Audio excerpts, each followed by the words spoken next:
Hello, here we are, week 1.5. Unbelievable how much time flies, Gus. We're already done with week one, preparing for week two.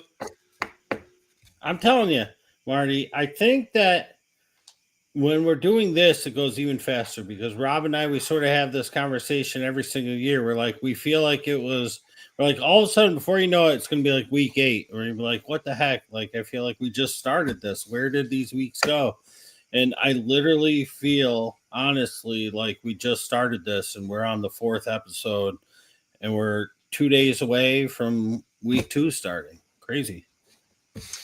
Yeah, I'm realizing it goes very, very fast. Hey, we're Answers by Guests, the inside scoop from outside the box.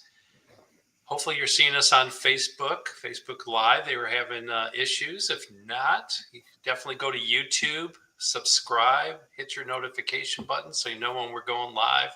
Yes. All the other social media platforms, like and follow us. Week 1 is complete.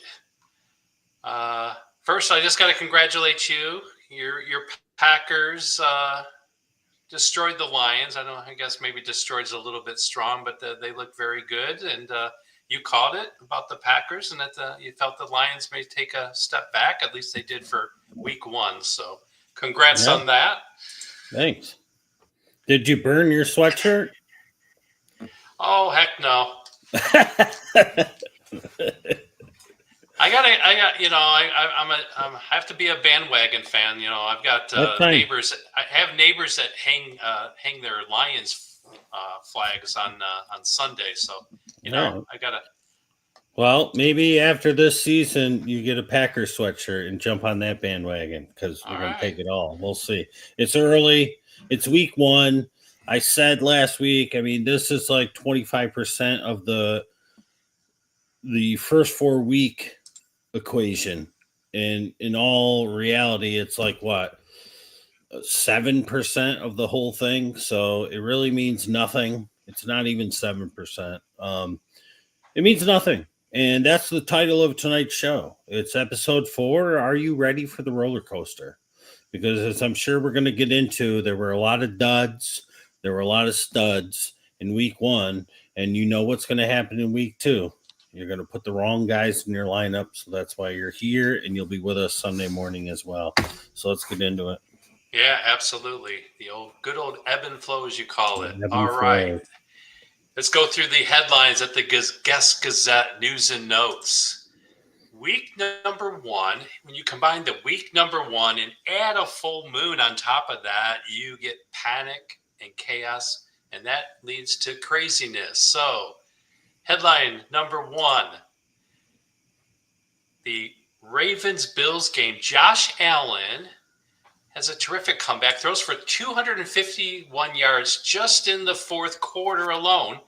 Only 8 quarterbacks for week 1 even threw for over 250 yards in their entire games. Only 8 did. So your thoughts on this Bills-Ravens contest? Yeah, I mean, as I'm watching, I'm like, wow. I underestimated the Ravens, and maybe I should have taken Lamar Jackson in the 3rd round. Henry wasn't available in the 2nd in any of my drafts where I was. And I was like, maybe they're going to do it this year. Maybe the Bills, maybe that not having that true wide receiver 1, even though I thought Keon Coleman was going to be it, is really going to set them back. And then wouldn't you know, I was telling Marty before the show I had to go upstairs and bring my wife something and came back down, and the Bills were getting right back into it. Keon Coleman's blowing up. He's looking like a wide receiver 1. And I was impressed, and I'm happy for the Bills. I mean, I live in New York. I don't live anywhere near Buffalo. I'm in southeast.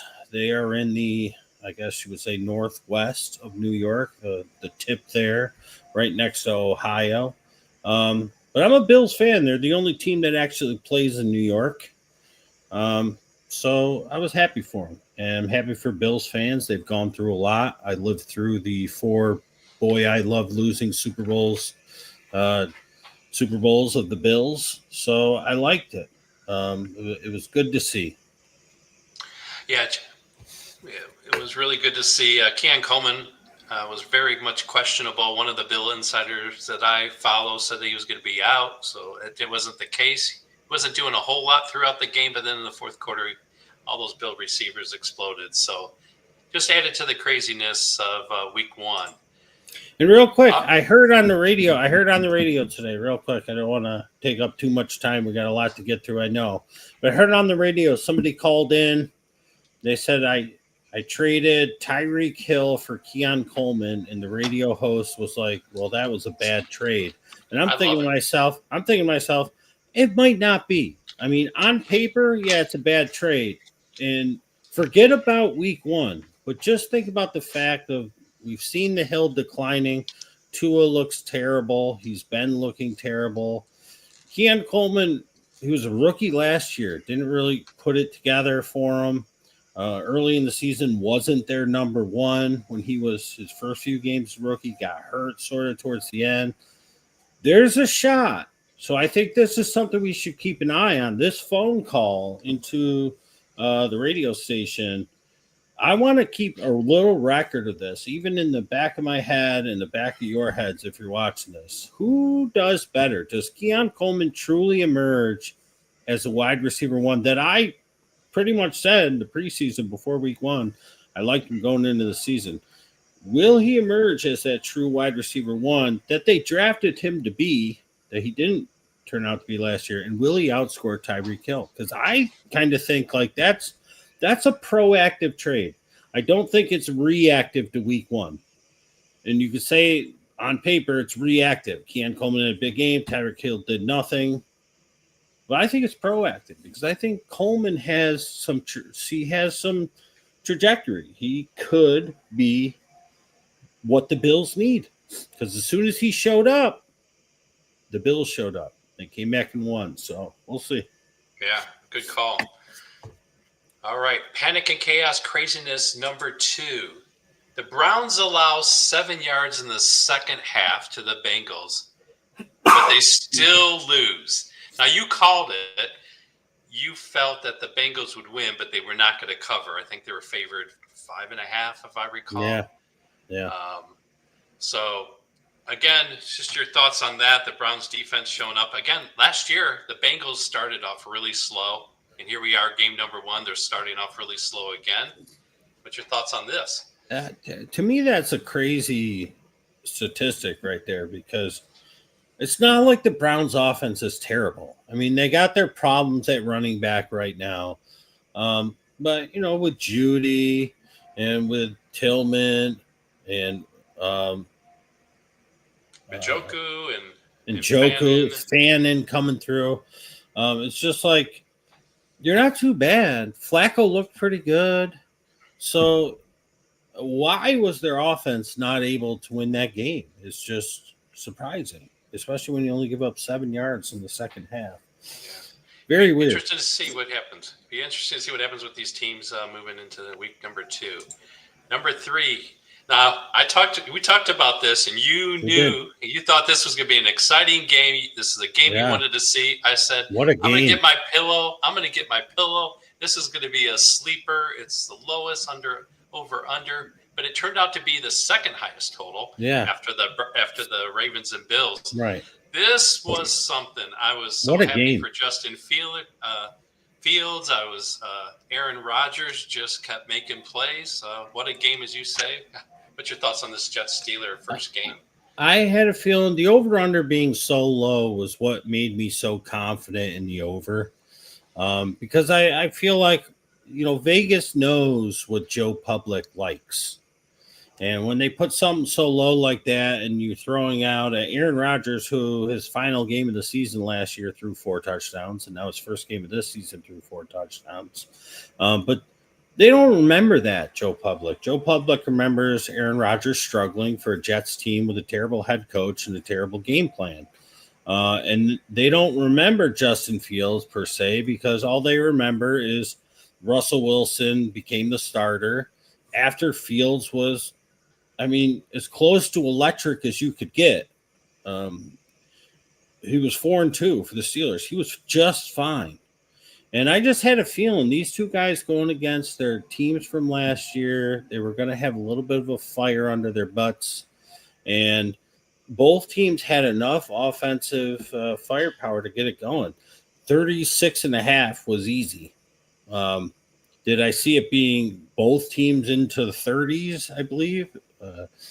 No, but both teams well into the 20s for sure. And I was happy to see them both. I loved it both. Um, I would have liked to seen Roman Wilson do something, but Calvin Austin stole the show for the most part. So Yeah, you were high on Calvin Austin, if not last year, the year before. I yeah, remember yep. he was five eyes for your guys person. Oh yeah, oh yeah. All right, panic and chaos equals craziness continues. Your boy JJ My McCarthy, boy. you called it the first three quarters. Until were god awful, and Yeah, I was watching ESPN2, which was Peyton and Eli, which I love. They have guests on. They also talk things, but Randy Moss came on, and when he came on, that's when the Vikings started moving, and he was talking up JJ and McCarthy. So you called this. You're very high on JJ. What was your thoughts on this game? yeah.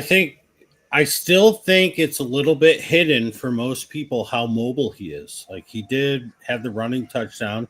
He had a couple first down runs, but they're not making a lot out of it. So in the fantasy circles, people are going to see the comeback, and if he was left on waivers, they're going to go after him. But the secret sauce is how mobile he is. And the mobile quarterbacks we know are the ones that we go after. As the weeks go on, you're going to see him continuing to pile up those rushing yards. And it was really good to see. I couldn't believe it at first. The first drive of the game, how easily the Bears went right down the field and scored. I was like, okay, maybe the Bears have corrected this. You know, new coach. They got Ben Johnson in there. He's running that Detroit Lion offense. Maybe it's going to work. And then Caleb Williams sort of started to regress a little bit. The game got a little stale. JJ threw the pick six. And there was a thing. I think I posted it. And I just saw that a few hours ago, but I had heard about it early this morning. I think I posted it in the answers by guess that JJ after the first half was like, "Don't worry," to his teammates. He's like, "I got this." And then after he threw the pick six, he's like, "Guys, this is going to be fine. Don't worry about it." He goes into the huddle and he tells his lineman, he goes, "Would you rather be anywhere else in the world right now?" Goes out, touchdown pass. Next one, runs in a touchdown. Next one, touchdown pass, all in the fourth quarter. And that's what you like. A quarterback with some moxie, with some confidence. I mean, dude's a rookie, so to speak. I mean, he didn't play at all last year. He got punched in the mouth. That's how you want a quarterback to respond. Yeah, absolutely. And another thing to look out for this is Mason seemed to get the ball quite a bit. So early That'll on. continue. Yep. All right. So other news and notes. The 49ers are banged up. Kittle's out for at least 4 weeks. Purdy is iffy this week. And today they waived Jake Moody, About looking time. for another kicker. And, And a cookie. And a cookie. He couldn't hit the side of a barn. He hasn't been able to, I feel like, in 10 games. Jawan Jennings got banged up a little bit, but they think he's going to be okay. So just your thoughts on the 49ers there. Just standard San Francisco 49ers. People are hurt. Kickers are missing field goals. I mean, it's the way it goes. We'll talk more about it when we get to Five Guys for Your Eyes. Those first two bullets there, those first two stars. But it's same old, same old. Next thing we'll hear is Chris McCaffrey's a little banged up, and Brian Robinson Jr. and the rookie and everybody else will be, should I play him, this, that, and the third. Yeah, and I should have put another here is that CMC made it through the game without getting hurt. So, that's big news. Mm-hmm. Don't jinx it. All right, here we go. I sent you a text on this when I saw this. The Jags trade Yeah. Bigsby to the Eagles. I'm like, why? Uh, it's for a 5th and 6th round pick, so pretty high. Uh, Shipley's a little bit banged up, so you look at the Eagles on one side. They want to save a little bit of touches for Barkley so they can get him through the whole season because they're not going to be sitting Bigsby. Is Shipley banged up even more? Your boy A.J. Dillon, how does that affect? And then the fourth thing I started thinking about, and again, this is probably a week one overreaction, but A.J. Brown only had 1 target, only 3 targets for Devontae Smith. Are they going to rely more heavily on their running game? What are your thoughts about this trade? Because this threw me for a loop. Threw me for a loop too. And when you texted me, what did I text you back? Do you remember? Yep. What did I say? I don't think you said too much. I said I've been crying for the past 15 minutes. There you go. I said I've been crying for the past 15 minutes because I heard about it about 15 minutes before you sent the text, and it made me very sad. I'm a huge Tank Bigsby fan, and it's just he's there for if, God forbid, anything happens to Saquon for the most part. Shipley did do some things. He looks fine, but for the most part, it hurts. It's Saquon, and then you just got to have a guy there for insurance. And, Liam Cohen, right? That's his name for Jacksonville. I guess he just doesn't – he wasn't fond of Tank, and he wants the guy that he brought in that we'll talk about in a few minutes, and Etienne, who he fed extensively on Sunday. So I like it. Put another player I like, such as Terrace Marshall, on the practice squad now for the Eagles, but it just stinks because 2 guys that I really like are just going to be buried and not get much playing time. If you own Tank Bigsby, you got to hold him now.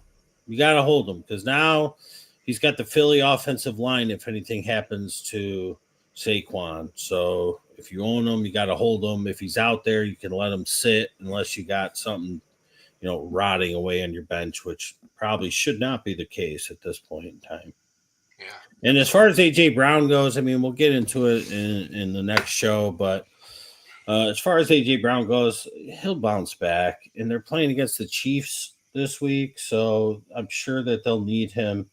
I mean, it was just a matter of last week. Jalen Hurts was running and hitting Dallas Goedert like crazy. They didn't really have to force it to A.J. Brown. Yeah. And why would they? Yeah. No one cares about our teams. Nobody cares about our fantasy teams. Like, we overreact.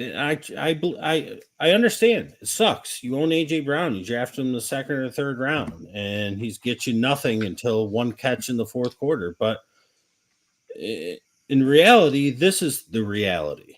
And if they don't need him, they're not going to use him. They didn't need him, especially when that game died for the past 20 minutes. The first 40 minutes were high power back and forth. After that fumble and the rain delay, it died. So for 1/3 of the game, no one did anything. Yeah. They were probably hungry. They heard the Cowboys were looking for sandwiches, during the rain delay. So yeah, they were helping just exert everybody's energy. Yeah, this should be interesting what the Eagles do. The one thing they do so well is adjusting to what the defense is giving them, and Dallas was focused on a little bit with Barkley, but they didn't account for Hurts, and that was the focus. So going forward, we'll see how Bigsby becomes part of this Eagles offensive plan. And a couple injuries here. Brock Bowers injured. Now, I drafted Brock, and I saw this. I was not watching. I was out. I saw this alert, and I just my stomach just got tied up in knots.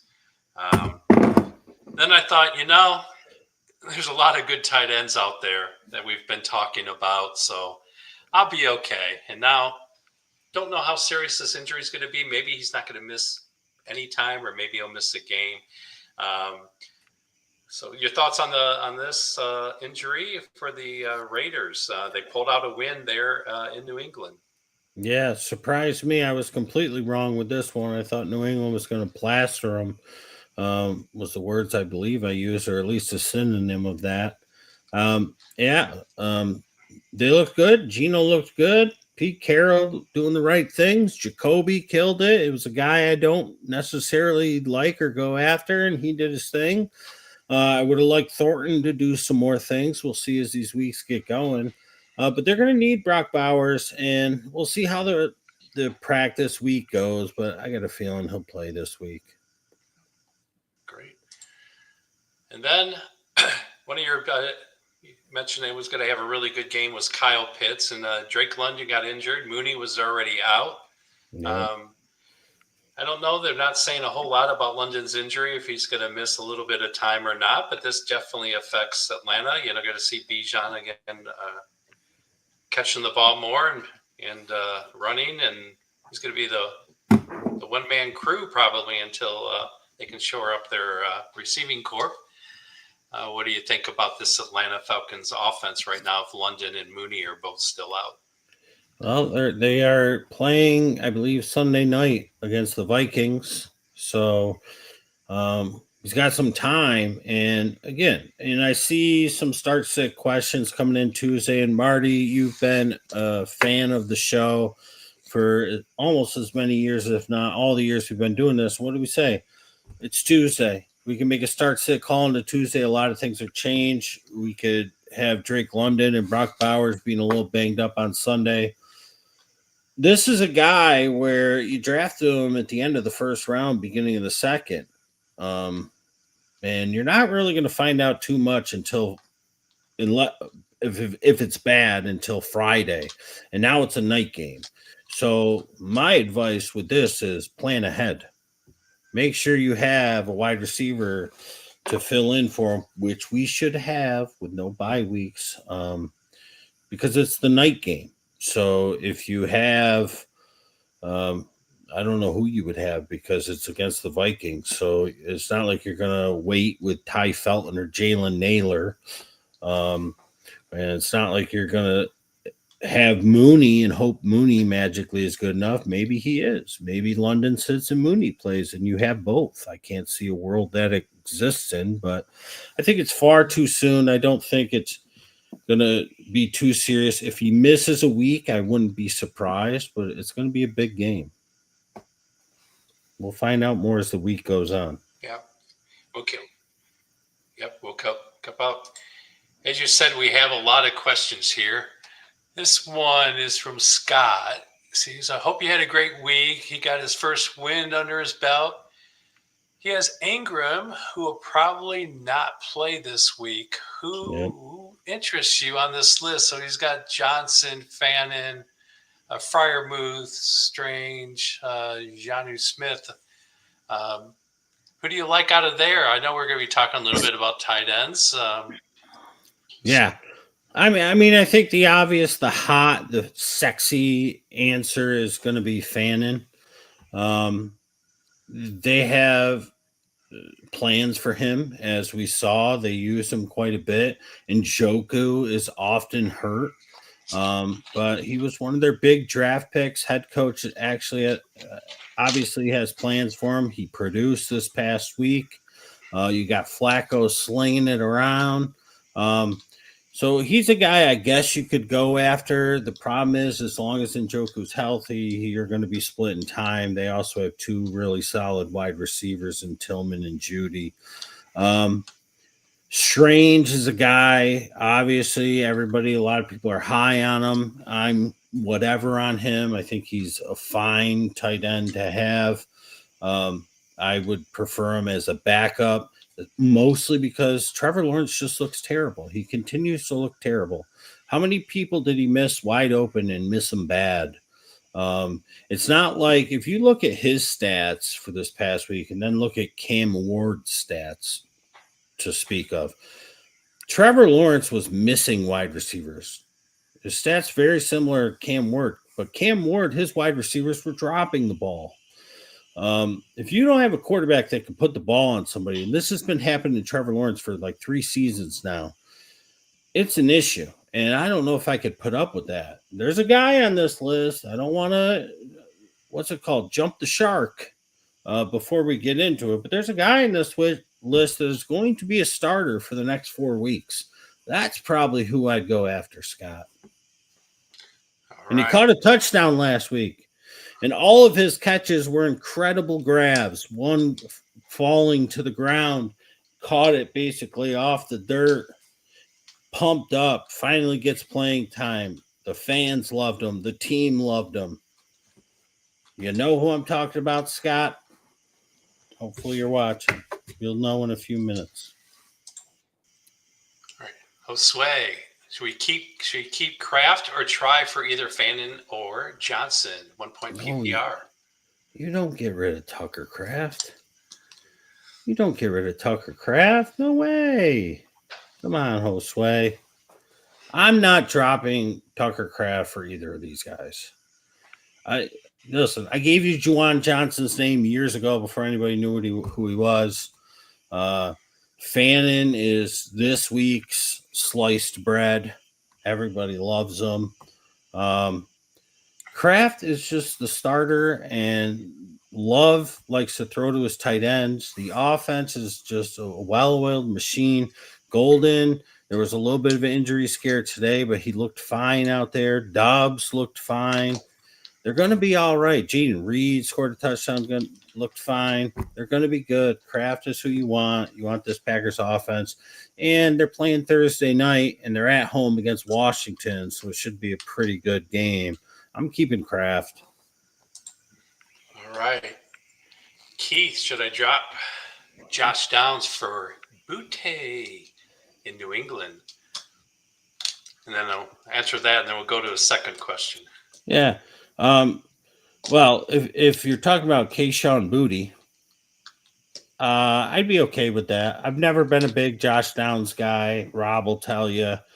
Rob was really high on him last year. I wasn't too into him. And then the year before was his rookie year, and I still didn't love him too much. He had his splashes for a few weeks. And Booty, I'm going to talk about him in a little bit. He looked really good. And he looked really good towards the end of the year last year. It's Demario Douglas, the rookie Kyle Williams. I know there's Diggs there, but I do think Diggs is a shell of his younger self. I know Hunter Henry is going to be the dude for them as well. He did really well. I probably would go to Booty. And if you're talking about actual Booty, yes, I would drop Josh down for him too, or that too. All right. And the second one, he knows it's early, and I'll probably come back to late. We'll come back to this later in this week. But would you start Judkins with a few days practice or go with B-Rob Jr.? If you recall, we were talking about he had a couple of choices over the weekend on Sunday. We were like, oh, what's going on with your running backs? And they were a mess.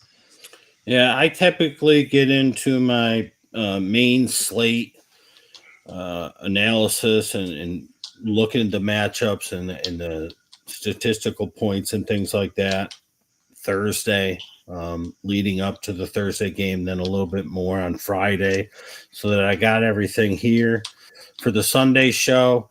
So I'm just looking right now, and I see the Browns are playing against the old Browns, the Baltimore Ravens. I mean, the B-Rob thing, Keith, I can't remember your lineup. I'm sorry. I probably should remember at least a part of it.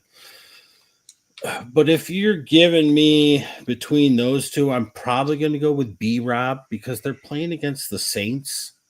And I think that if the Niners can do okay, even if Mac Jones has to be the quarterback this week, I think that they would preserve CMC a little bit. And you'd get some extra burn out of B-Rob. I'd rather go against them than against the Ravens with Judkins. So I would plan on B-Rob for now. All right.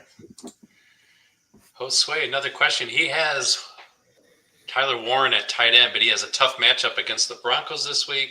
Should I try to grab someone like Fannin or Johnson as a backup? If so, how much fab money should I spend? Thinking 25% could be great insurance if Warren were to go down or trade bait. This was the Josue. Was it not you? Or who was it? Wasn't it Josue that said he had Kraft? because he wanted to pick up Fannin or Juwan Johnson instead of Kraft. Why not? We Yeah, just yeah. If this is the same league, just play Kraft this week, man. Play Kraft. What's wrong with Kraft? And if it is a different league, if he does only have Warren at tight end, what is I think he keeps Warren. I Yeah, think Tyler is just fantastic. yeah. People are sort of like saying, "Oh, Daniel Jones is in a new place. He's gonna shine. We'll see." But And you got to remember this too: the Colts are at home against Denver. They're not in Mile High. They're not playing in Denver. They're at home, which will be better suited. Daniel Jones has played the Broncos before. Without looking, I have no clue how good or bad he's been. Odds are closer to the bad side, but I mean, he's had some good games, and Tyler Warren looked fine last week. I would just keep rolling with him. You drafted him as your starter, and if it's between Warren and Kraft, I'm going Kraft. yep, you said it was a different league, so Different league. Yep. I would just go with Warren. Another. This is It's the same people. Fannin and Johnson. Fannin and Johnson. If I had to pick between those two, I will take my chances on the rookie. And I'm not a Juwan Johnson hater again.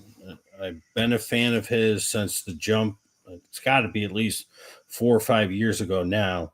But he gets hurt. He disappears. They often run out 2 or 3 different tight ends.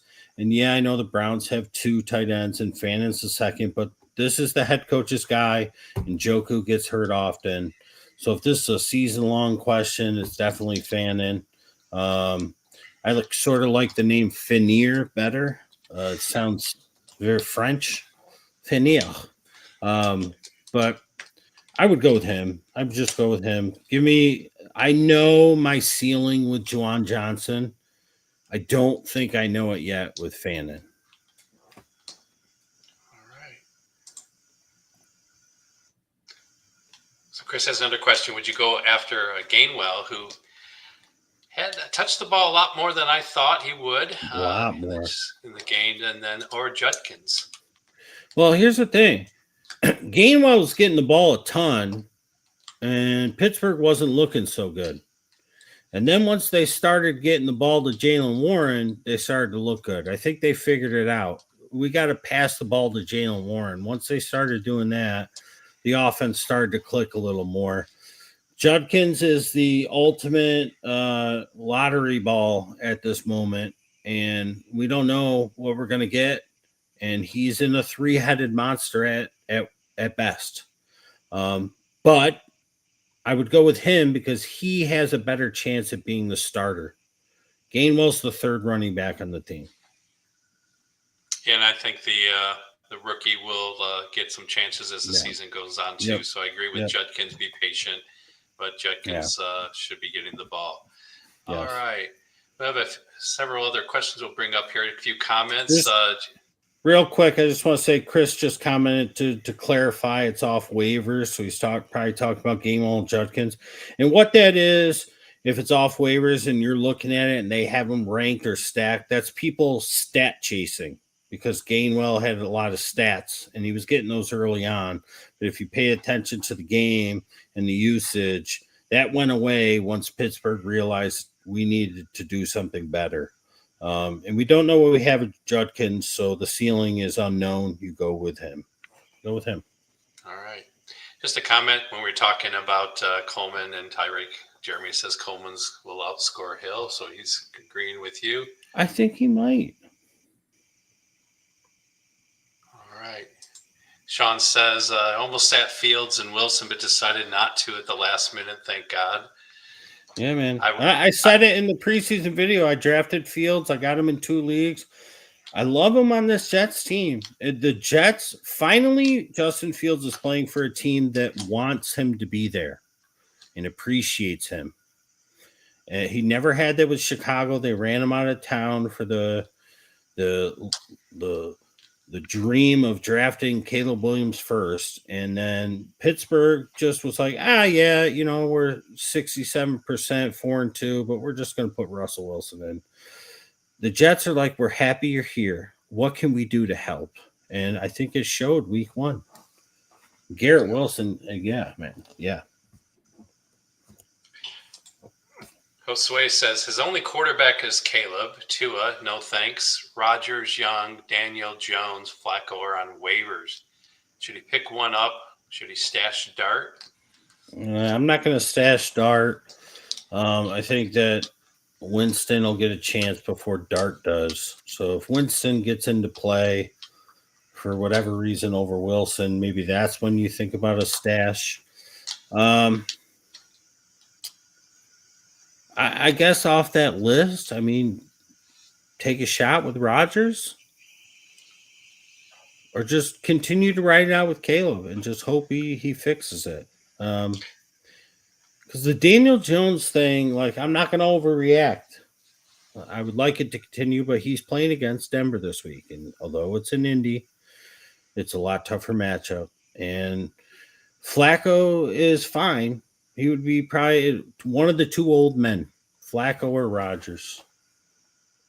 Yeah, and I think you can be patient too because you have quite a few quarterbacks on the list, and I don't think everything are going to get picked up just based on their performance.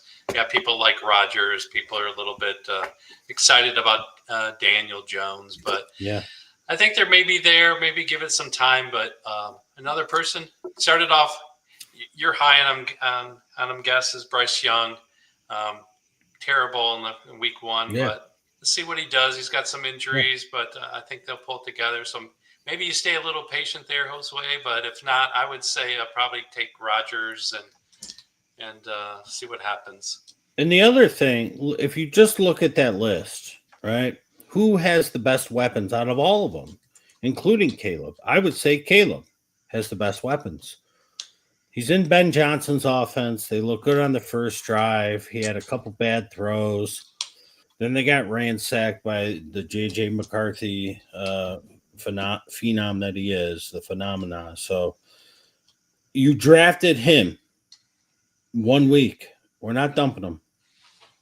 We're not sitting him. You got to ride it out. We're only 25% into the first part of the season. Patience. Jeremy, I'm thinking of starting JJ over Mahomes. Mahomes going against the Eagles.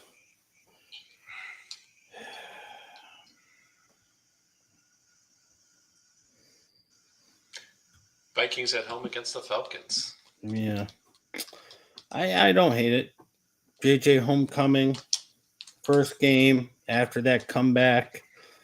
Fans are going to be riled up. He's going to be riled up. I don't hate that at all. Especially with Xavier Worthy banged up. Yeah, I would do that. Sure, why not? Darren, would you start Kyler Murray against Carolina this week over Mahomes? I think so. He wasn't bad last week. He was good enough. Marv did good. I thought for sure McBride would get a touchdown. I'd love to see Trey Benson doing what I know he can do week 1. Hopefully more of that continues. He got a lot of touches. Also, Kyler Murray was apparently sick in the morning there on Sunday. But I think it's going to continue. I would go with Murray at least against the Mahomes. Maybe Mahomes has more magic on a Thursday like he did last week, but I would go with Murray too. I would do that. Darren, he has to start 2 wide receivers and 2 flex. McCartney, McLaren, Hill, McMillan. He has those 4 and Javonte Williams and ETN on the bench. Burned me last week. What do you think? I mean, again, I haven't gone into any sort of analysis or looked at anything for these matchups this week. And I'm not going to look too much at last week. I kind of want to just go with all 4 wide receivers. I am going to look at the Miami. They are at home against New England. Um, I think I would just, as of right now, I'm just going to go the four wide receivers. I think if I wanted to sub anybody in, it would be ETN just because the coach obviously loves him. They're going against the Bengals. And I would do it over Hill, but I don't. I thought Hill was going to have a good game, and Tua just looked terrible. But home games in Miami usually brings out the good Miami. So I think I'm going to go all four wide receivers. Yeah, I would agree. And also added, it's a full PPR league. I think we'll revisit. Maybe Darren will remind us on Sunday morning. Maybe if we change your mind, and I'll make a note too that we at least see if we changed our mind on this. But I would lead with the forward wide receivers right now too. Mm-hmm. All right. Jose says Pitt's time to shine for the Atlanta with their injuries. Yeah. He came through. And all right, let's see. We'll take this off and see if there's any other questions right now. Yeah. So Jeremy, he won this week, doesn't want to drop anyone. He was worried about starting the Broncos D. Is he just overthinking? Broncos are playing the Colts. Listen, I don't know who anyone else have, but yeah, defense. I mean, again, unless you're in like an enhanced defense, where I would talk about where you can score like as much as a quarterback if you have a pretty good defensive week. I mean, they're give and take, because if you're shooting for 6 to 8 points for just a steady plug of defense, it's not really that big of a deal. I get it. You're on the road, but you're at the Colts. It is Daniel Jones. Just stick with them. Because the worst thing you want to do is take them out or drop them and pick up somebody else. Then you wish you never dropped the Broncos because somebody else is going to grab them. Just go with them. And for this, your Thursday night flex, you better not flex either of them on Thursday. If you start Merritt, you got to put him in at running back. If you start Kraft, you got to put him in at tight end because it's a Thursday game and you can't put the Thursday players in your flex just in case. It's just the smart thing to do. So a lot of that depends on who is your other tight end and who are your other running backs. That's pretty much where I'd be at with that. If I had to pick out of one or the other,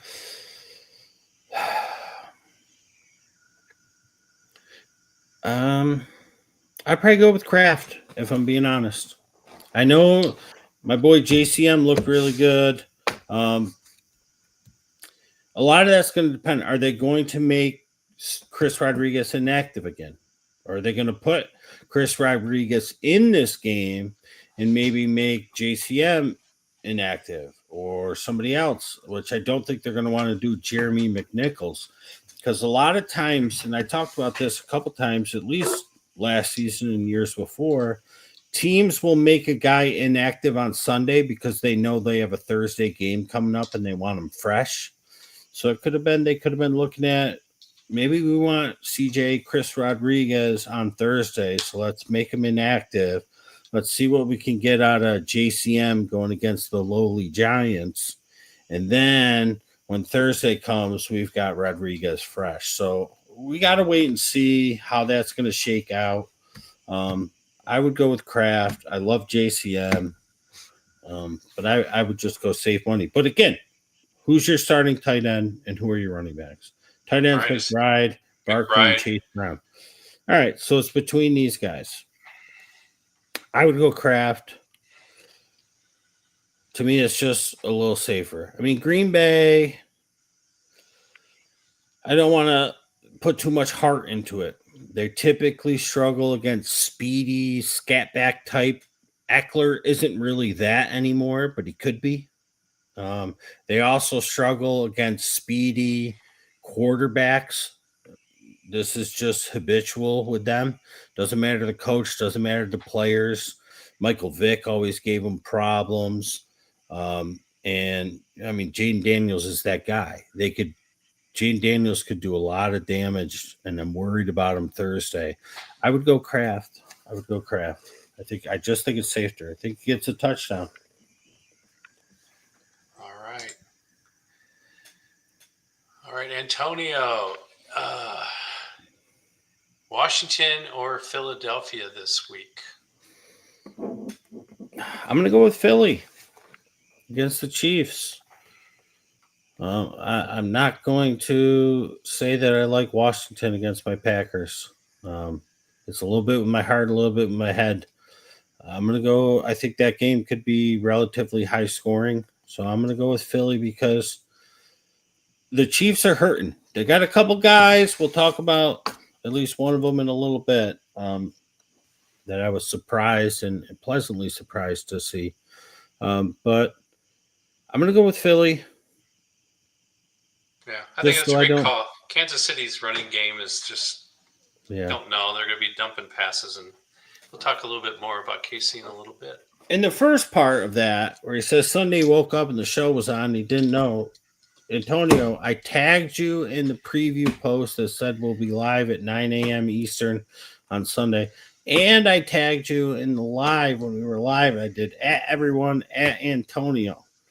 So something's going on. The world just doesn't want us to connect, but I'm trying to do everything in my power because sometimes we're live. Like when we get off the air right now, you might make a post 15 minutes after say, when's the next show? And I'll be like, we were just live.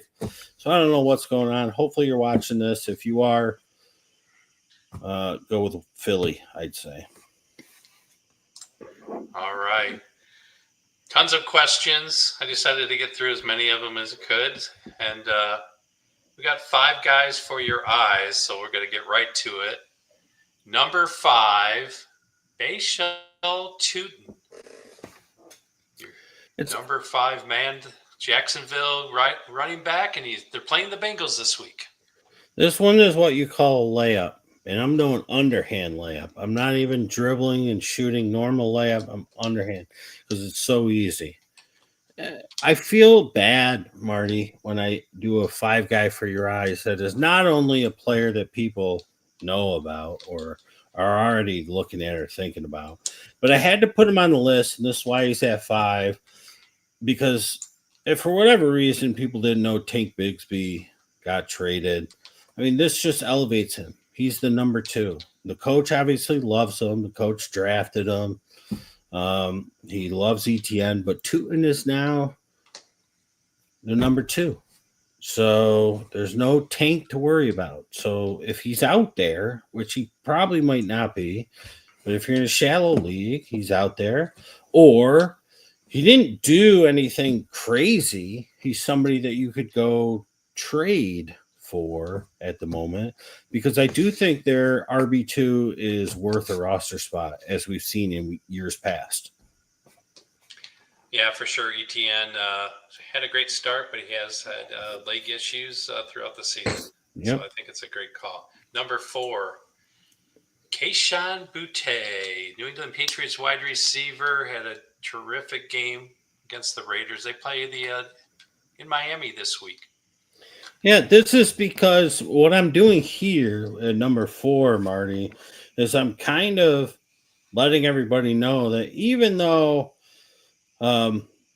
I wasn't in love with Mr. Booty, but I liked how the booty looked on Sunday. And I liked what I saw. And to me, he looked like a guy who was ready to take the next step. And he came in as a rookie, and I forget who the other one was. Polk, I think, Jalen Polk. Mm-hmm. They were the 2 rookies. I thought Polk was going to be the guy. Booty, sort of. They were battling. Polk could never catch a ball. Booty kind of emerged towards the end of the season, had a big game, one of the last couple of weeks, and he starts right out in week 1 as their top wide receiver, and I just think now's the time to get him. While I really like Kyle Williams, again, Kyle Williams is a rookie. Yes, they have Stephon Diggs, but I think he's a shell of himself. I think he was a shell of himself. I know he had a couple big games for Houston early on.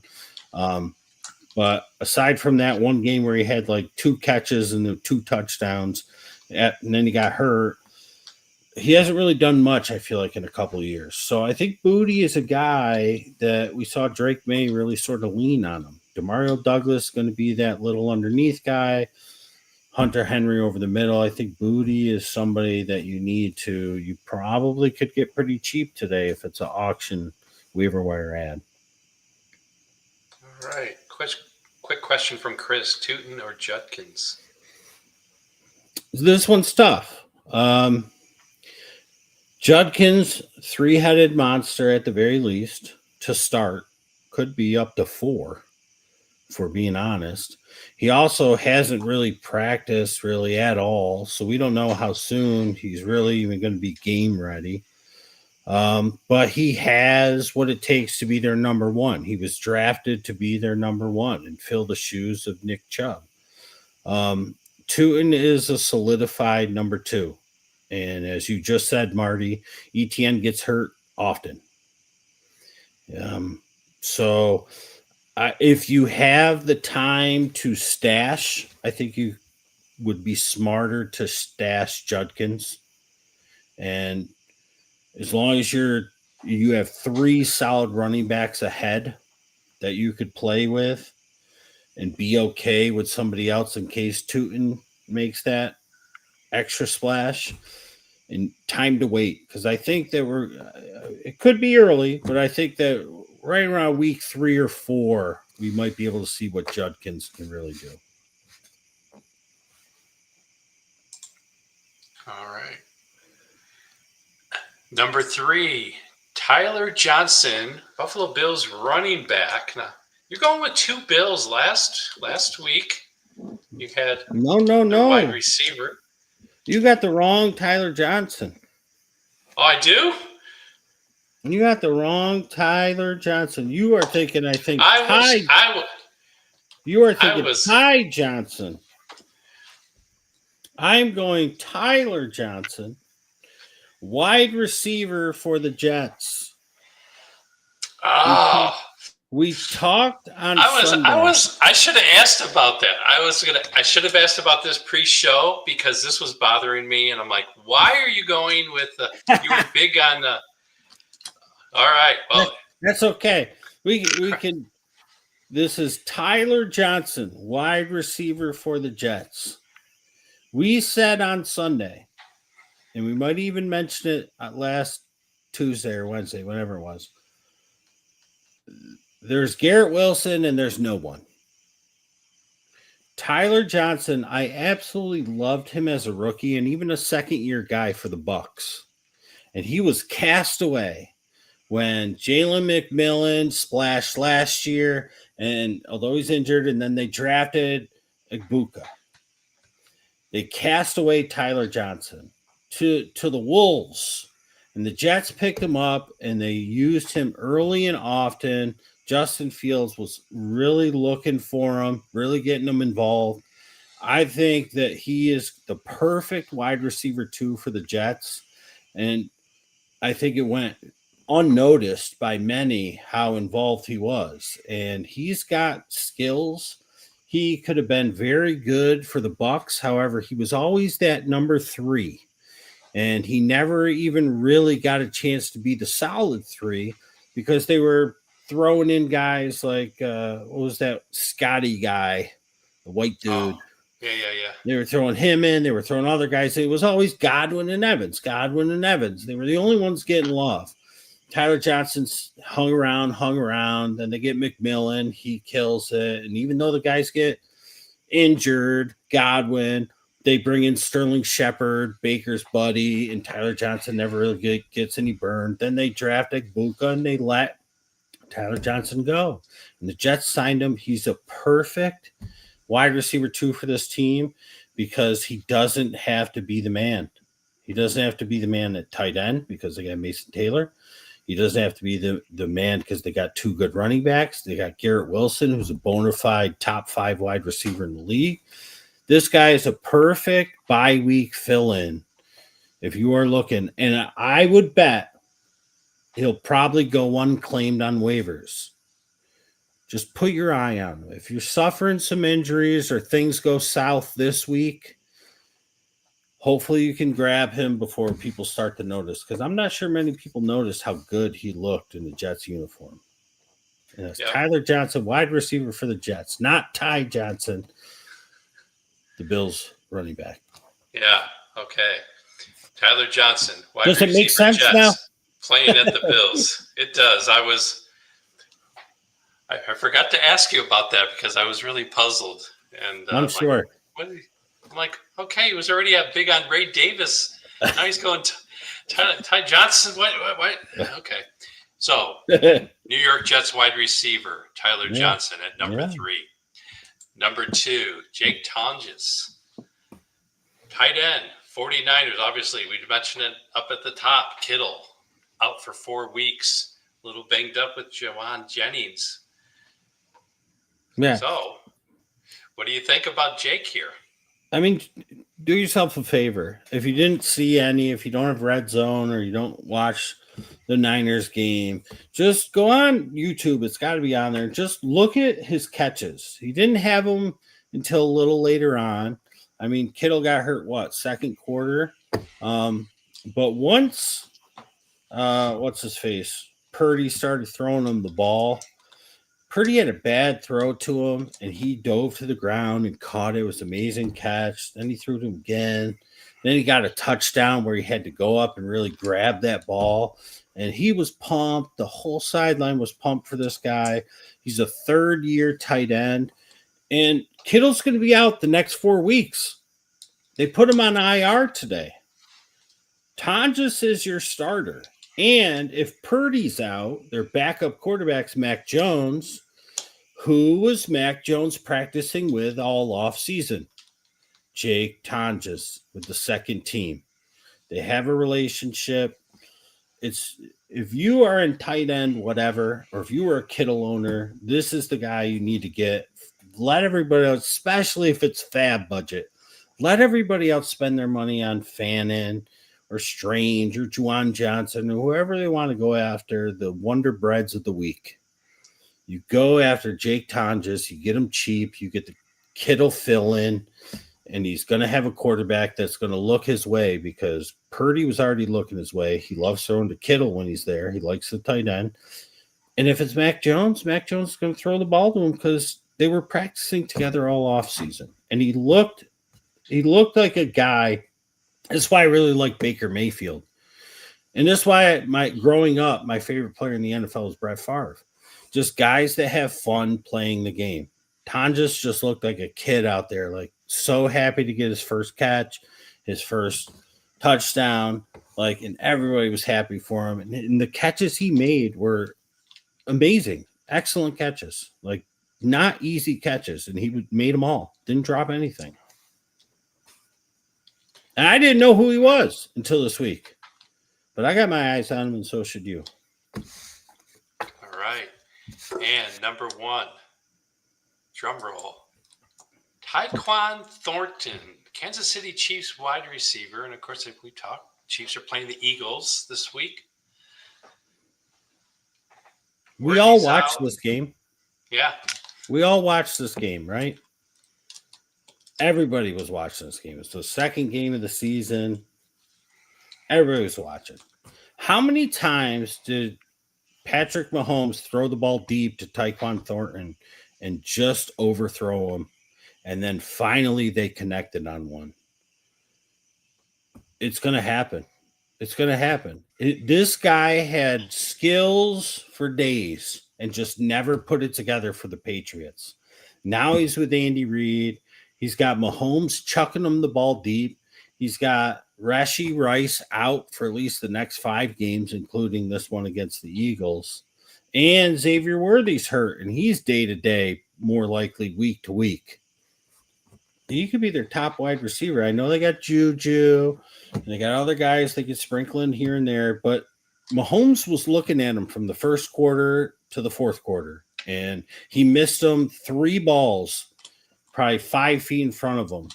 And Thornton's got speed. He's not slow, but Mahomes was just overthrowing him.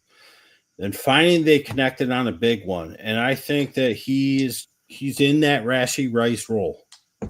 And if they connect one or two times, he's going to catch one or two touchdowns this week, and it's going to be too late.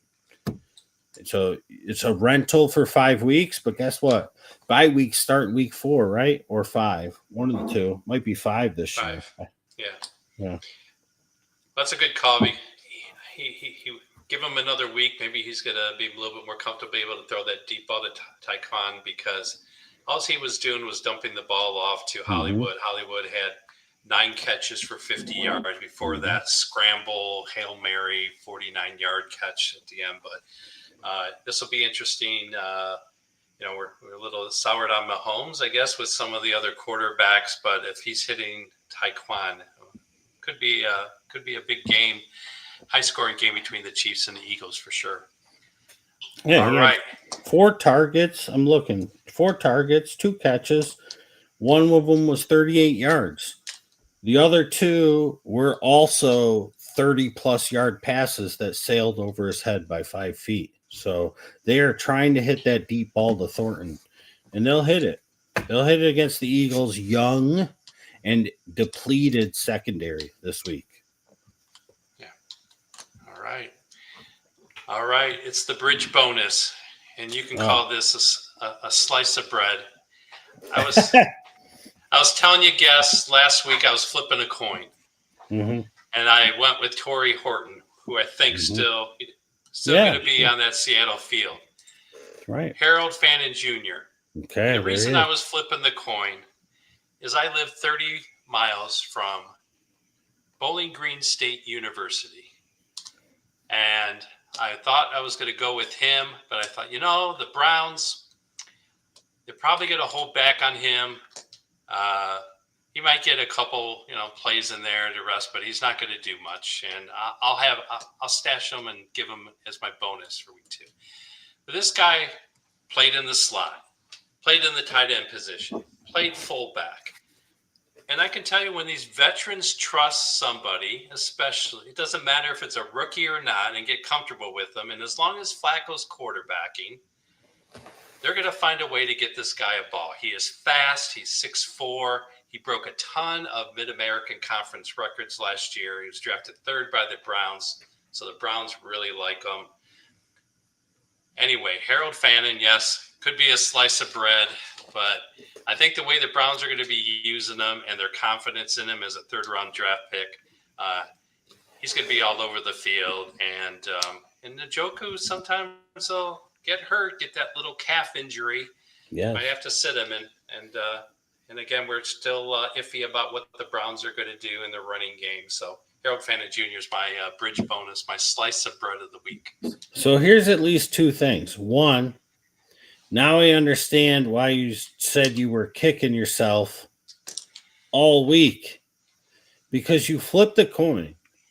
And I'm going to tell you this right now, and I'm going to tell anybody that's still watching. If you would have said Fannin last week, it would have it's slam dunk. Yeah. Right? I'm going to tell you something here. If you would have had Torrey Horton this week, I got a feeling it's a slam dunk. Yeah. I think that he's going to come through this week. So my advice to you, as I always say, go with your gut. That's it. That's it. You go with your gut. Right? You second guessed yourself. You wanted to go Fannin last week, so you flipped the coin. It landed on Horton. You should have went Fannin last week and Horton this week, which means I'm going to give him a pass, and I'm going to allow Torrey Horton to count towards week 2 as well, because I think you screwed yourself by not trusting your gut. Me being the newbie to this, I didn't follow your advice, And you've been with us a long time. Yeah, I didn't. And now you are us. Yeah, I didn't, and I was kicking myself all this weekend, and I've been following him. It happens to the best of us. It happens to the best of us often, all too often. But yeah, I agree with you. I'm not against him. My problem with him this week is that everybody's going to be going after him. Yeah. Yeah. And um, George Kittle owner is going after him. And in my mind, if you're in a fab, you're going to spend too much money week one Yeah. for him. And maybe in the end, he's worth it. Maybe in the end, he is sliced bread. But I think you go cheap early on. I know there's two different, like, people think week one you gotta hit the waivers, you gotta get the guys. I've done both in my 20 plus years of playing fantasy. Um, Past few, I'm kind of like, let me just sit back and let you guys scramble, especially this week. And this is a perfect segue because week one, and I said this last year and the year before, so it's 3 years running now at least. People are going to drop people they shouldn't be dropping.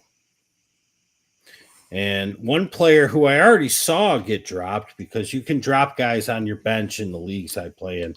I hate when they're locked, even if you didn't play them. If you didn't play them, you should be able to drop them. If they're on your bench, even if they played, you drop them. Jaden Blue, he's going to get burned for Dallas. And people are dropping him. You drafted him, all the hype. That was a bad drop by people dropping him, because they're going to wish that they never did that before the Sunday game. Just because he did nothing, he was inactive, whatever, on Thursday. Well, guess what? 2-3 weeks from now, you're going to be wishing that you still had Blue and somebody else didn't scoop him up. So I like to wait. Let me let you make a mistake and drop somebody because they had a bad week.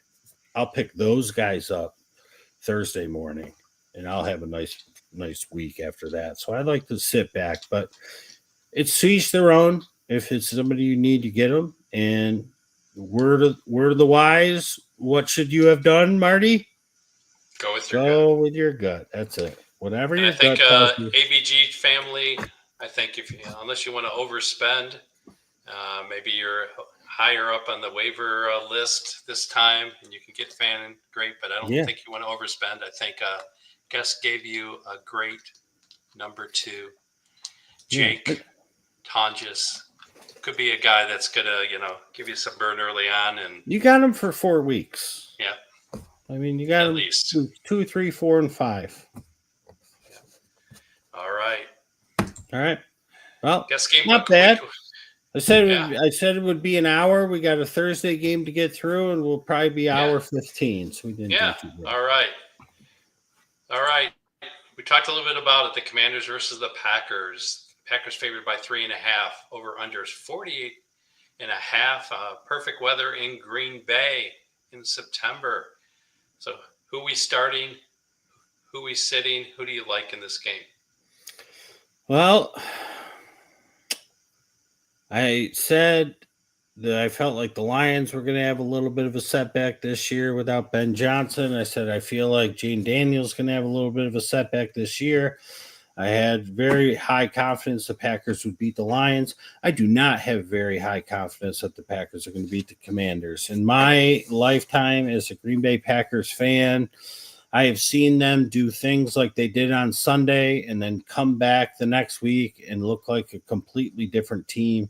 I'm very worried. I think the Commanders' offense is going to be just fine. I'm very worried about Jane Daniels running all over the place. Terry McLaurin is going to do damage in this game.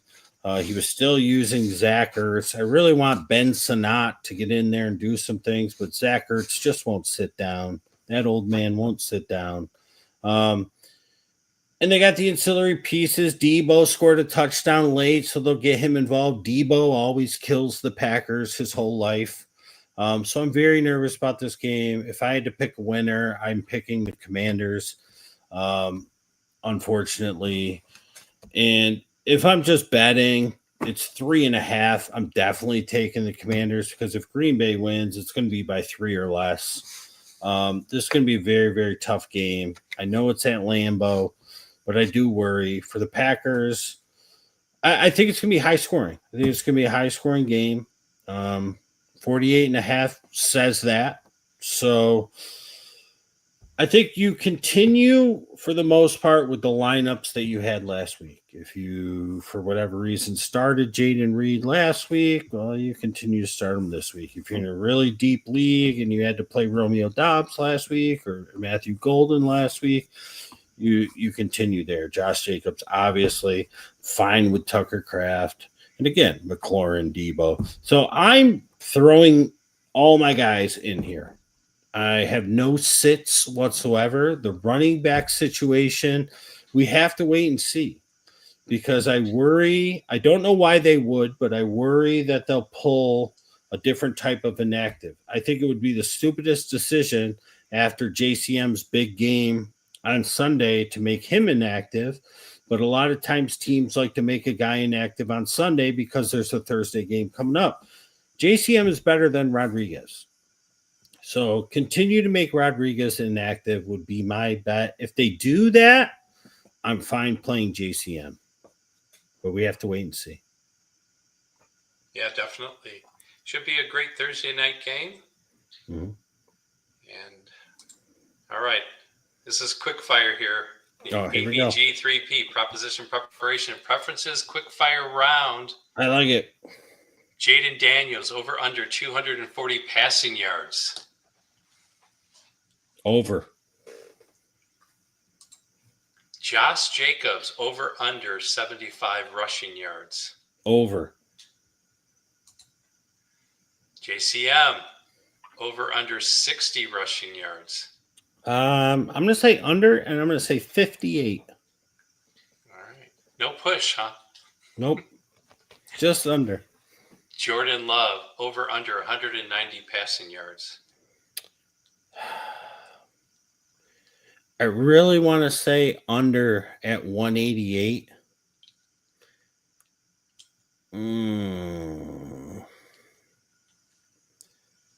It seems so low. Did you pull this from somewhere? Nah, just from up here. Okay. I looked at the last week's and just sort of threw a dart. I think Washington's going to score, so he's going to have to throw more. So I'm going to go over. He's going to get to 218. All right. Matthew Golden over under 5 receptions. He'll have 4. All right. And finally, Terry McLaurin over under 5 receptions. Over. All right. Big week. You're going to see him, Jamar Chase, A.J. Brown. They're all going to bounce back this week. All right. That's it. That's our Tuesday night show. Previewing the great 5 guys for your eyes and a little bit of the headline. So we hope all the information was very helpful to you. Good luck if you're having anyone starting on Thursday night. It looks like we'll probably try to do a show Sunday morning, 9-ish maybe. Yep. We'll update it, 9 a.m. Eastern time, and continue to follow us on Facebook, like us, get on YouTube, subscribe, get those notifications, include your friends and such. You know, it's more fun when all your friends have the information, so then you guys can just race to see who can get who, right? Yeah, we'll try and get on a schedule. We're kind of into it. 9 p.m. Tuesdays, 9 a.m. Sundays. Barring any unforeseen circumstances and plans that the wives had for us, this should continue. I just want to throw this one thing up here. This was about Chris, and he was wondering, should I scoop Tootin or Judkins? And I asked who he has, and that's who he has. If I'm dropping any of those guys, Taylor is that middle one, by the way. If I'm dropping any of these guys, I probably would drop Ollie and pick up Judkins, unless you're dropping a different position. But you have enough there with Chase Brown, Jonathan Taylor. I know Aaron Jones took a little bit of a backseat, and Charbonnet is going to be the 1A, I'm telling you, as the season goes on. Ollie's going to be in 3-headed monster. More than likely, Jalen Wright will be back. If you can get away with not dropping any of them, that would be good. But, yeah, there we are. Episode 4. Thank you, Marty, once again for helping us with this. And you are now one of us. ABG is 3. So thanks again. Thank you all for watching, and have a good night. Good luck Thursday. Peace. See you later.